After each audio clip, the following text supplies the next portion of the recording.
2018年，個細仔話帶我哋兩路去英國玩1個禮拜。好啦，1月出發。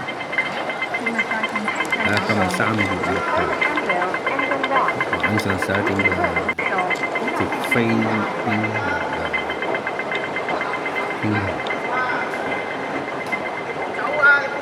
我寫喺度咧就話，做佢哋嘅父母真係好幸福，我啲仔就好乖。多謝。唔好走啊！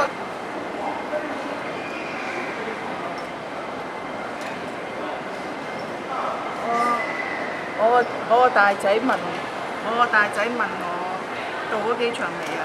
咁跟住我話我哋坐商務，佢話：哇，我都冇坐過商務喎。